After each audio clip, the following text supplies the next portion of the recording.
Assalamualaikum warahmatullahi wabarakatuh.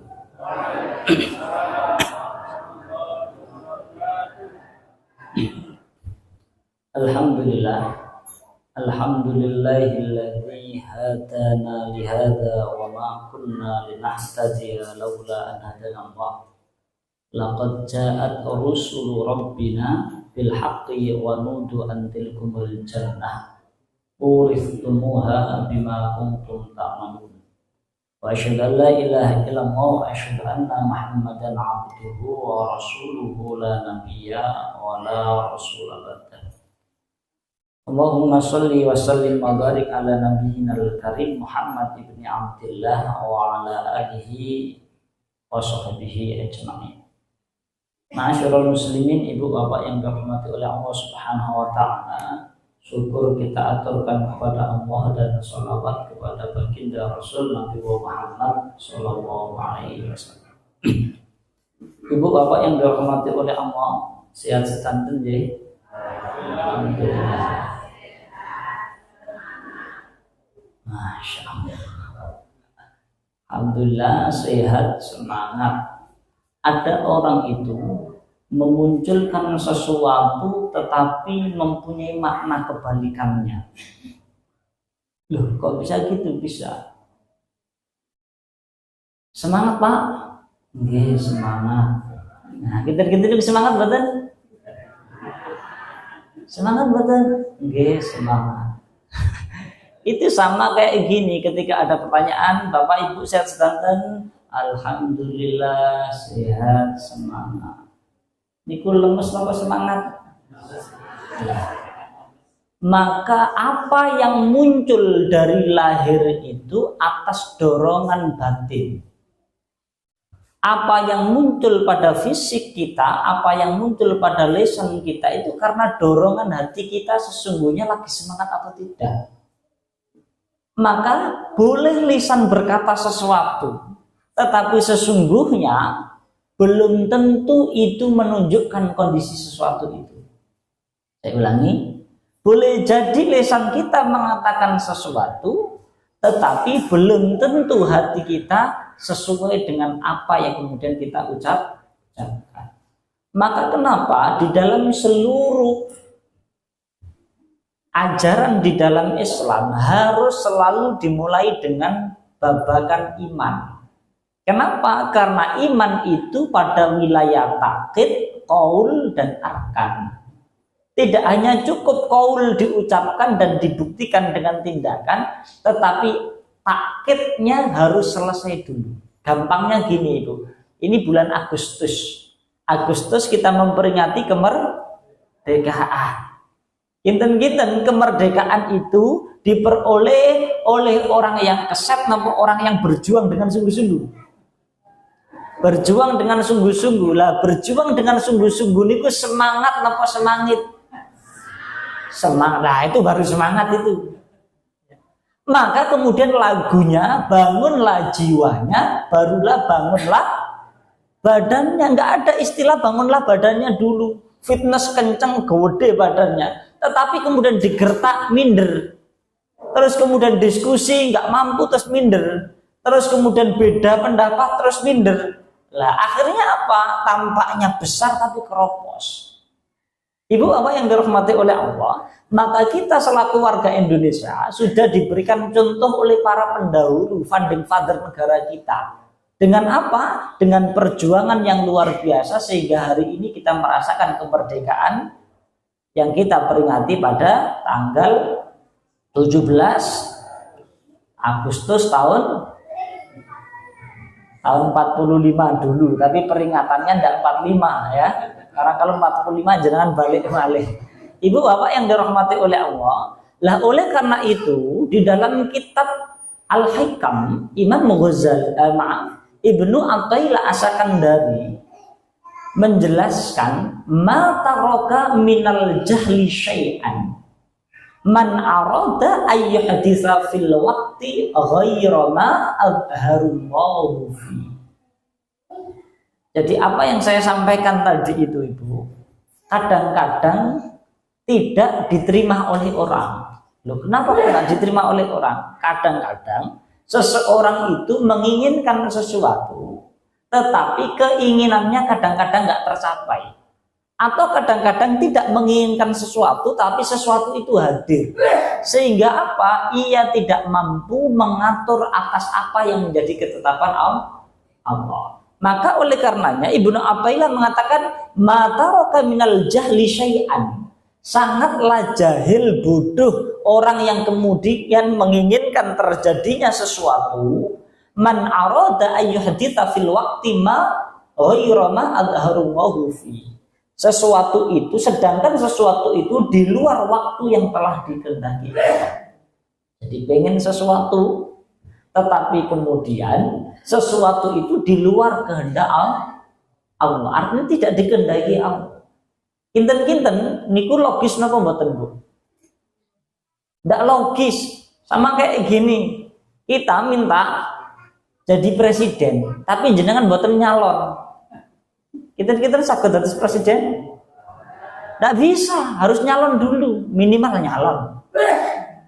Apalagi urusan yang kemudian ini menjadi ketetapan Allah, maka orang ini dikatakan sangat jahil. Ketika apa? Menginginkan terjadinya sesuatu menimpa dirinya, misalnya pengen kaya, atau pengen pinter misalnya. Sedangkan Allah belum memberikan waktu, belum memberikan kesempatan itu, terus kita ngerengek maksa, kita kedaden apa mboten? Nggih mboten kedaden. Artinya apa? Sangat jahil seseorang yang memaksa mendikte Allah itu. Jadi kita mendikte ngatur Allah apa mboten? Maka kalangan ahli tasawuf itu saat berdoa dia tidak ada doa yang sifatnya mengatur Allah. Kenapa? Karena ia sadar siapa kita, sedangkan siapa Allah. Allah itu zat yang menciptakan kita, kok kemudian kita ngatur. Sederhananya gini Bapak, kita kerja ikut bos, terus kemudian bos kita saat di kantor, terus kemudian kita suruh bos naik gaji. Kinten-kinten di ACC mboten? Harus ada rapat dulu, harus ada pleno, harus ada diskusi. Ya. Bahkan diskusinya bukan dengan karyawan, tapi diskusinya dengan owner yang lain, dengan pemilik yang lain.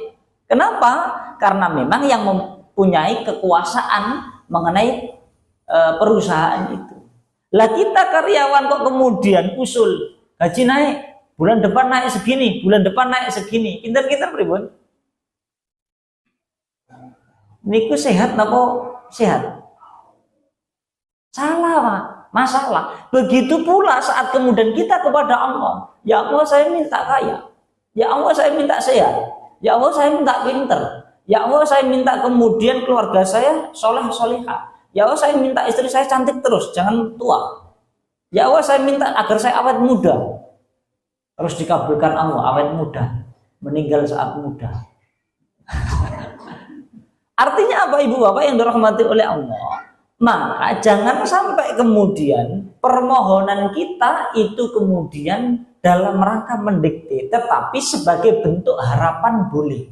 Tetapi jangan kemudian ada niat terbesit harus kudu ini. Maka Ibu Bapak yang dirahmati oleh Allah, siapa yang telah mendikte Allah sama halnya dengan ia telah menantang Allah. Nah, ini sindiran dari Ibnu Athaillah lembut sekali. Dan ini butuh pencernaan, bukan pencernaan akal saja, tetapi pencernaan batin. Bagaimana kemudian saat kita menghadap Allah. Sederhananya gini Ibu Bapak, saat kita mau berangkat ke kantor, kinten-kinten Bapak ngagem parfum mboten? Saat ke kantor, ibu-ibu saat mau jagung macak riyen apa mboten? Mboten nggih. Macak. Masya Allah, macak badut napa macak napa?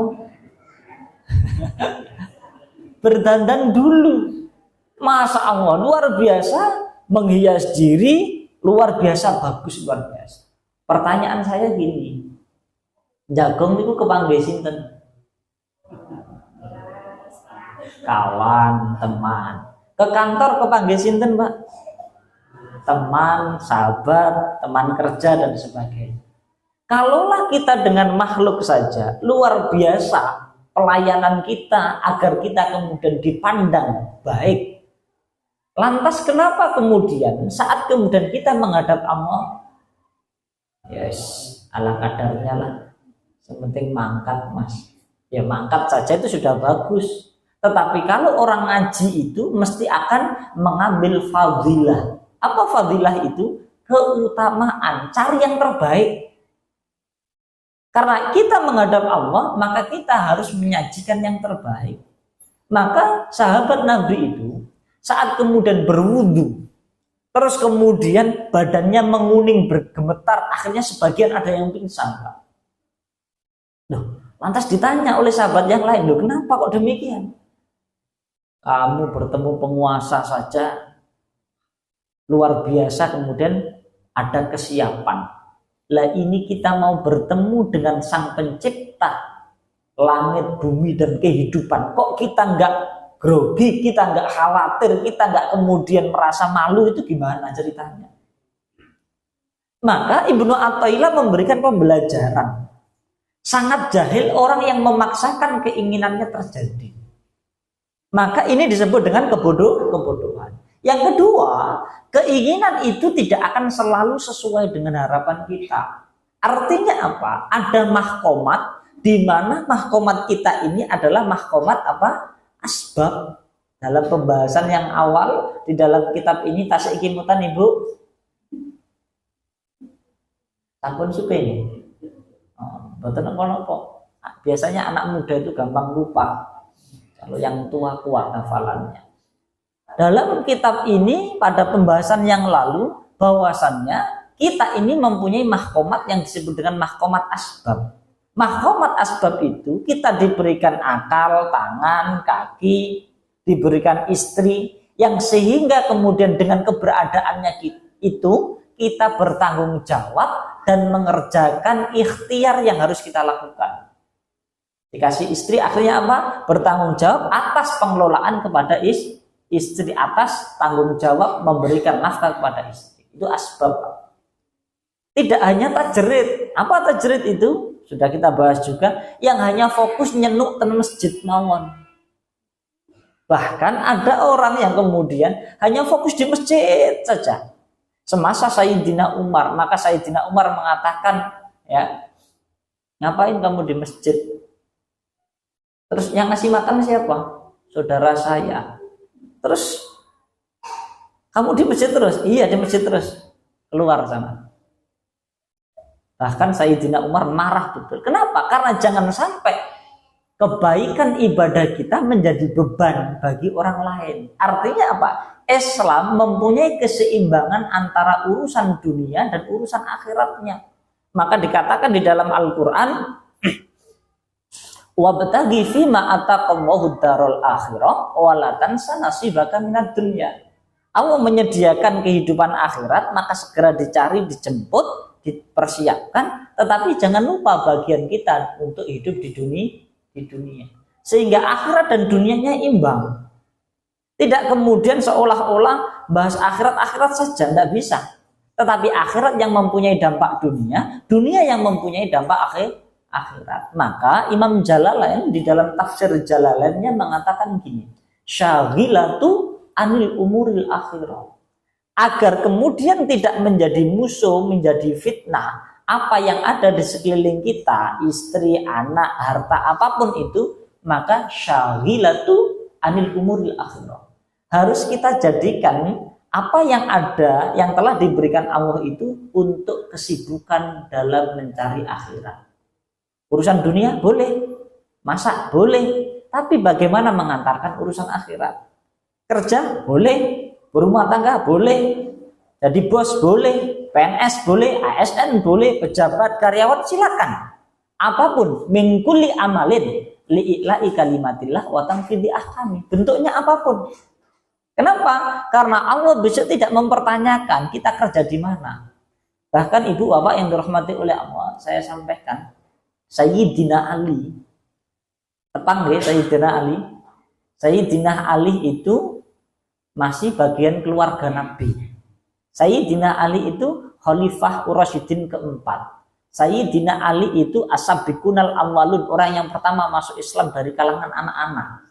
Sayyidina Ali itu mantunya Nabi, suaminya Fatimah. Sayyidina Ali ini babul ilm, bahrul ilm, lautan ilmu, pintu ilmu, yang terkenal dengan kezuhutannya, bahkan mempunyai jaminan masuk surga. Kita panjenengan semerap, Sayyidina Ali itu kerja ikut siapa?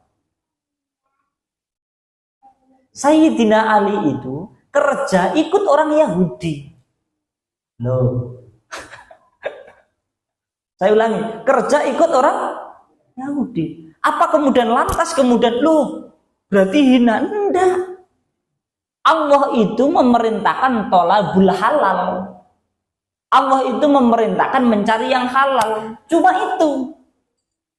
Bukan kemudian bagaimana. Sehingga tidak ada istilah kemudian Sayyidina Ali lebih rendah dari bosnya. Enggak. Sekedar kemudian tugas yang diperintahkan diselesaikan dalam tugas urusan dunia. Tetapi dalam urusan agama, lakum dinukum waliyadin. Tetapi kadang-kadang kita hari ini salah kaprah di dalam memahaminya. Sehingga apa? Seolah-olah kalau kemudian kita ini kerja terus jadi karyawan, kita jadi babu. Enggak. Tidak ada istilah pemahaman itu di dalam Islam. Karena apa? Kemuliaan seseorang itu bukan karena ia bos atau karyawan, tetapi inna akramakum indallahi atqakum. Yang paling mulia di antara kita itu orang yang bertakwa.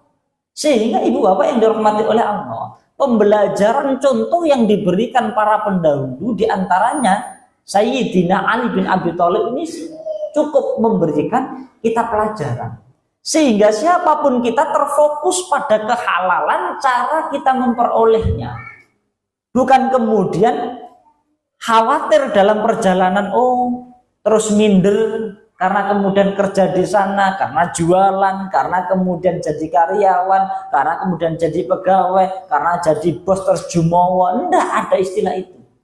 Tetapi semua mempunyai cahaya pandang yang sama, tertuju pada Allah, karena urusannya adalah mencari yang halal. Jadi ibu bapak yang dirahmati oleh Allah, ya, kuncinya adalah tolabul halal. Selagi halal tidak jadi masalah. Saya lanjutkan. Maka keinginan kita, kadang-kadang doa kita kok nggak sesuai kadang-kadang. Kinten-kinten, kalau doa kita tidak sesuai, itu yang salah kita apa yang salah Allah?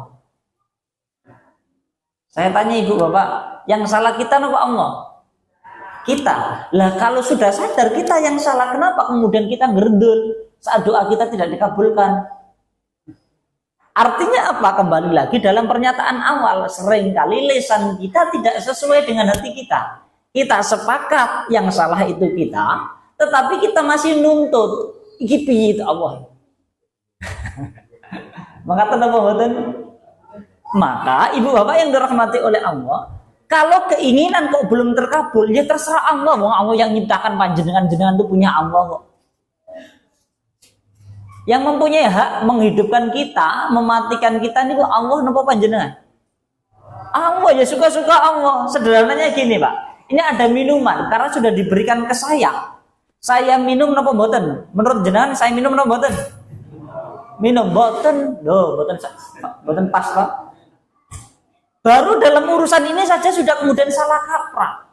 Artinya apa? Yang memiliki mempunyai kuasa meminum atau tidak. Ini baru urusan minum. Apalagi Allah itu memiliki keseluruhannya tanpa ada cacat dan kekurangan sedikit pun. Kalau saya memiliki air minum ini, hanya isinya Pak. Tidak gelasnya dikembalikan kok. Begitu pula isinya pun belum tentu nanti dihabiskan. Artinya apa ibu bapak yang dirahmati oleh Allah? Saat kemudian kita berhubungan dengan Allah, maka bukan Allah yang mengikuti kita, tetapi bagaimana kita mengikuti keinginan Allah. Sehingga selalu harus ada prasangka baik kepada Allah. Monggo Bapak Ibu kalian di napa nikmati. Enggak. Ya, saya lanjutkan. Asa an takrahu syai'an wa huwa khairul lakum. Wa asa an tuhibbu syai'an wa huwa syarrul lakum. Boleh jadi apa yang enggak kita suka ternyata itu baik, Pak. Dan boleh jadi apa yang kita suka ternyata itu enggak baik bagi kita. Maka Allah lebih tahu yang kita butuhkan, bukan yang kita inginkan. Jadi suatu ketika gini, Pak. Ada seorang wanita yang hidup pada masa Nabi Daud alaihissalam. Wanita ini memintal kapas menjadi benang, lantas kemudian ya dipintal jadi benang, ya. Dan memintal kapas menjadi benang itu jadinya seminggu itu jadi satu, sebulan itu jadi satu, Pak. Barulah kemudian dijual maka dapat uang 100 dirham. 100 dirham.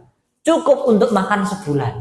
Jadi buat lagi sebulan dijual, makan sebulan. Dijual lagi, makan sebulan. Ini seorang wanita yang hidup semasa Nabi Daud alaihissalam. Lah suatu ketika seorang wanita yang tua ini yang kemudian merasa kurang ini ya, merasa kemudian tidak seperti orang kaya pada umumnya, dia memintal. Terus kemudian jadi benang satu gelondong itu, Pak. Terus dijemur agar kemudian kering terlebih dahulu. Ternyata ada burung gagak terus kemudian menyambar pintalan benang itu tadi, dibawa pergi, Pak. Dibawa pergi. Lantas kemudian seorang wanita ini nangis, gimana makan saya sebulan ini nanti? Saya ulangi, gimana makan saya sebulan nanti? Akhirnya mengadu ke Nabi Daud alaihissalam. Wahai Nabi Allah, kira-kira Allah itu adil enggak? Allah itu baik enggak kepada saya, Pak? Masya Allah, ini pertanyaannya luar biasa. Kira-kira Allah itu baik enggak kepada saya? Maka Nabi Daud alaihissalam, ya baik Allah itu. Terus orang ini menceritakan, saya itu sebulan memintal benang, kapas menjadi benang, terus saya jual dapat 100 dinar untuk makan. Lah kemudian benang itu diambil oleh burung gagak dibawa pergi. Lah sekarang saya bagaimana makannya? Lantas kemudian ada seorang laki-laki datang. Seorang laki-laki datang. Datang terus kemudian menyampaikan kepada Nabi Daud alaihissalam, wahai Nabi Daud, kami mau bersedekah karena kami sudah bernazar ingin bersedekah 1000 dinar, 1000 dirham, 1000 dirham, 1000 dirham. Loh kenapa? Kok tiba-tiba gini Nabi Allah? Saya itu bersama 10 kawan kami, ya 10 kawan kami. Sedang kemudian di laut dan kapal kami itu kebocoran. Kapal kami kebocoran. Dan 10 dari orang ini kebingungan menutup dengan apa. Akhirnya 10 orang ini bernazar, berdoa kepada Allah, ya Allah, kalau kemudian Engkau selamatkan kami, maka kami setiap orang akan bersedekah 1000 dirham. 100 dirham. Kali 10 berarti 1000 dirham. Ternyata apa? Datanglah burung gagak yang bawa benang tadi, terus menjatuhkan benang pintalan tadi, Pak. Akhirnya pas ngepres bisa nutup lubang kapal itu, akhirnya 10 orang itu selamat. Maka Nabi Daud mengatakan, rencana yang engkau buat dengan rencana yang dibuat Allah lebih indah yang dibuat Allah. Engkau bertransaksi di dunia cuma dapat 100, tetapi kalau Allah yang mentransaksikan dapatnya lebih banyak. Kalau dia menjual di pasar cuma dapat 100 dirham. Tetapi kalau Allah yang menjualkan, bagaimana Ibu Bapak? Jadi berlipat ganda. Maka pada saat itu bertambahlah kualitas keimanannya. Ibu Bapak yang dirahmati oleh Allah, maka husnudzon billah Ini harus dimunculkan. Jangan karena kemudian ujian yang menimpa kita kok tampaknya pahit, tidak enak, terus kemudian kita bersuudzon kepada Allah. Loh, jangan-jangan ini Allah ini lagi gak nyayangi saya. Pandanglah dengan cinta, pandanglah dengan surat cinta Allah. Ibu bapak pangapunten, kalau lagi sakit niku surat cinta napa mboten? Lagi fokus khusyuk tunduk menikmati snack ya. Kalau lagi sakit lebih khusyuk napa mboten doanya Bu? Khusyuk nggih? Banget napa banget? Banget. Artinya apa? Itu surat cinta dari Allah. Kenapa? Kadang-kadang saat sehat kita kurang khusyuk. Maka Allah memberikan jalan bagi kita agar kembali ingat Allah. Nih tak kasih jalan. Jadi jangan dipandang dengan sebuah penyakitnya atau ancamannya, tapi itu buah cinta dari Allah. Sehingga kalau ridho atas ketentuan Allah dengan sabar, maka Allah Subhanahu wa taala akan memberikan pengampunan dan menggugurkan dosa-dosanya. Ibu bapak yang dirahmati oleh Allah Subhanahu wa taala, wa'lam annama akhta'aka lam yakun liyusiba. Dan ketahuilah sesungguhnya tidak akan luput, ya, tidak akan luput kepadamu sesuatu yang tidak akan menimpa. Saya ulangi ibu bapak, jadi kalau sesuatu itu emang sudah jadi jatah kita, mboten bakal luput. Saya ulangi, kalau sesuatu itu sudah jadi jatah kita maka tidak akan luput. Tetapi sesuatu itu kalau kemudian tidak menjadi jatah kita, apapun pasti tidak akan mendatangi kita. Sama kayak orang mancing itu, kadang-kadang mancing banyak ikannya, nggak ada yang makan Pak. Tetapi kawan di sampingnya dapat saja, padahal pulangnya sama. Tetapi saat pulang dapatnya beda-beda Pak. Gitu apa betul? Sama, kita pun sama. Hari ini duduk bersama, apakah penerimaan ilmunya sama? Tidak. Maka tergantung kemudian bagaimana kita juga mempersiapkan diri untuk menjemputnya. Maka tugas kita adalah berikhtiar karena Allah mendudukkan kita pada mahkomat asbab. Urusan bagaimana hasilnya itu urusan ketentuan Allah. Selanjutnya, ketetapan Allah sudah ditetapkan waktunya. Entah besok, sekarang, atau kemarin itu sudah ditetapkan. Kok ditetapkan? Saya kemarin hari Rabu ke Kalasan, kebetulan ada acara sampai hari Ahad besok. Ini pamit sebentar. Itu kawan di samping saya, di belakang persis ngobrol dengan saya, kawan dari Lampung, karena kebetulan ada acara sosialisasi. Menyampaikan, terus menunjukkan video, lagi kena musibah Mas. Loh, nopo Pak? Ini barusan dikirimi istri, rumahnya di Lampung kebakaran. Jadi istrinya pas nopo rewang, ya ada hajatan, anaknya juga bantu, di rumah cuma anaknya tinggal satu yang di rumah. Ternyata listrik terus kemudian konslet ya, terbakar Pak, rumahnya habis. Terus bapak ini pripun Pak? Jenengan lanjut sampai hari Ahad napa pulang? Sudah terjadi Mas. Ya, tak lanjut menyelesaikan agenda sampai hari Ahad. Masya Allah. Pilih panjenengan balik pulang napa menyelesaikan agenda sampai hari Ahad? Balik nggih. Balik kita rumahnya langsung jadi.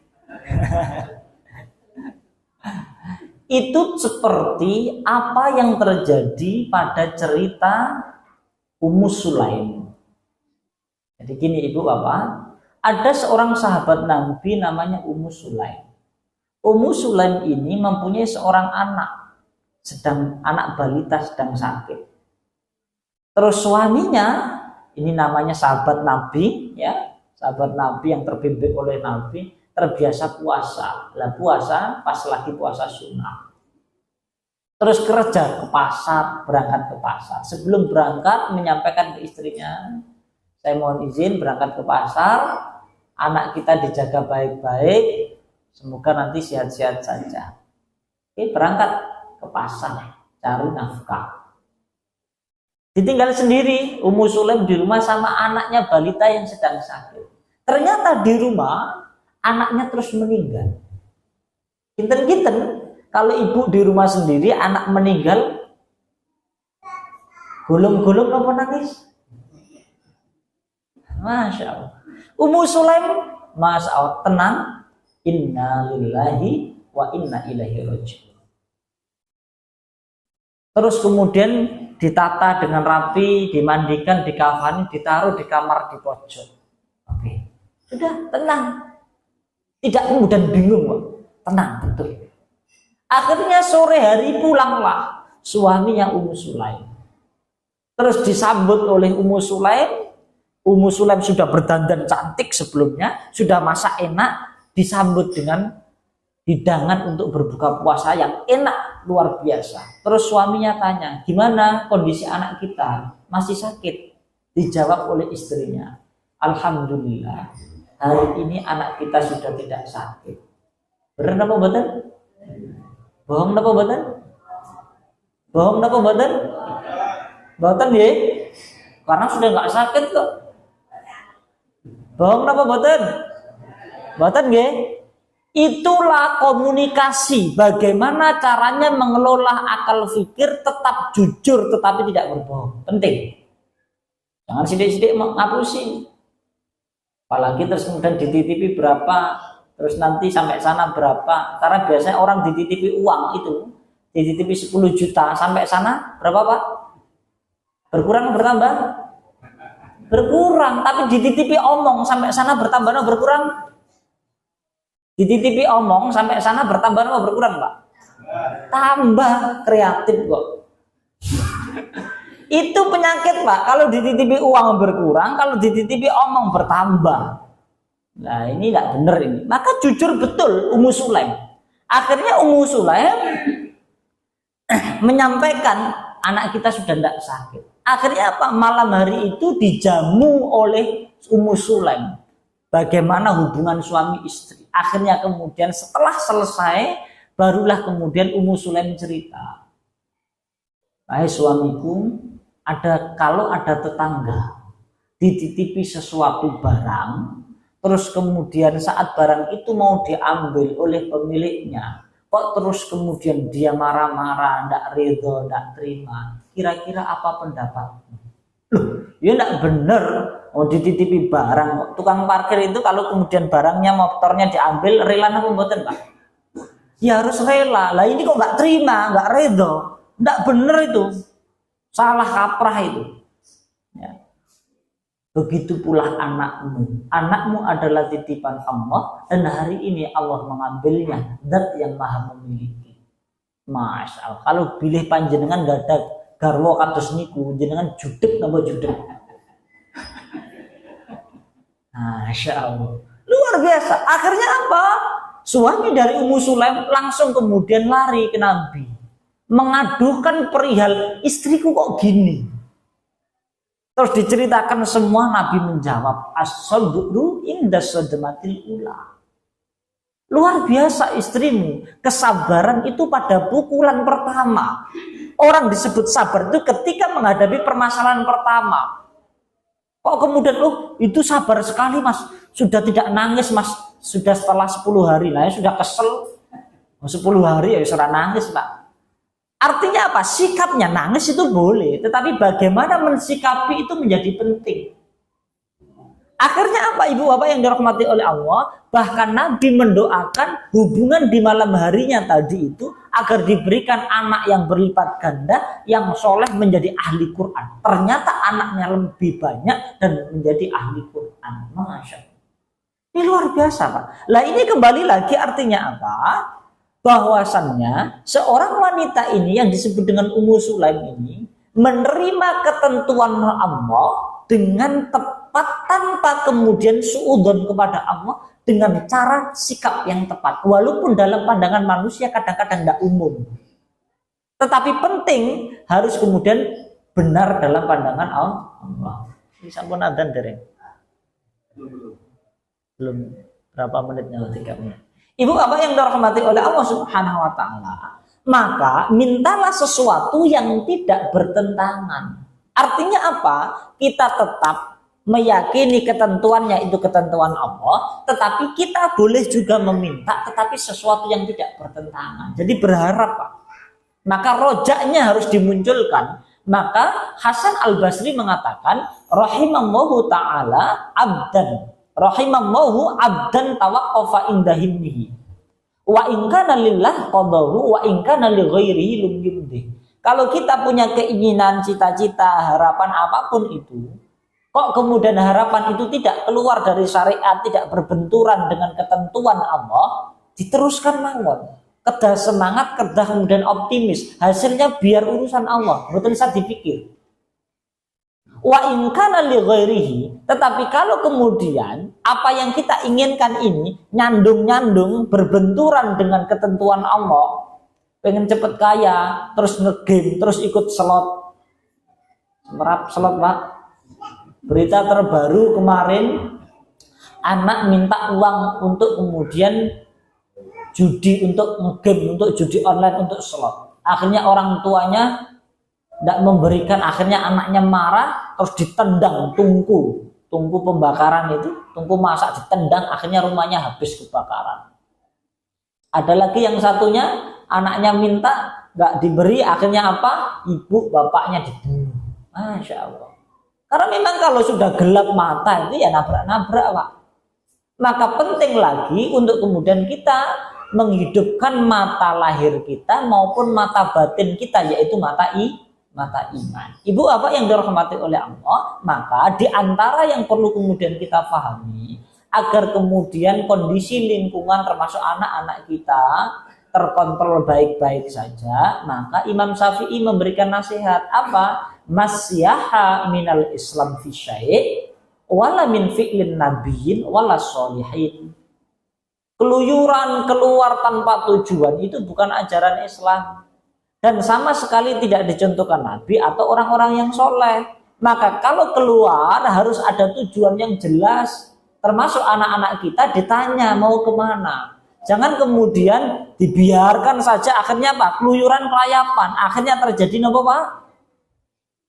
Lite. Terjadi apa, Male? Kenakalan remaja. Terjadi apa? Tekdung. Masya Allah, macam-macam terjadinya. Karena apa? Dimulai dari pertama kelayapan keluyuran. Nah ini sudah ada nih. Ibu bapak yang dirahmati oleh Allah, saya kira itu yang bisa kami sampaikan. Jadi yang pertama, mari kita yakini ketetapan itu punya Allah. Yang kedua, jangan menuntut Allah, tapi berharaplah pada Allah. Yang keempat, ya, selalulah husnudon kepada Allah. Yang kelima, berupayalah dengan ikhtiar karena kita dalam posisi asbab, bukanlah penentu atas apa yang kita inginkan, tetapi kita hanya berupaya agar keinginan kita terkabul. Kalaulah tidak terkabul, itu adalah ketentuan Allah. Kalaupun terkabul itu juga atas izin Allah Subhanahu wa ta'ala. Nasrul minallahi wa fathun qarib wa basyiril mu'minin. Assalamualaikum warahmatullahi wabarakatuh.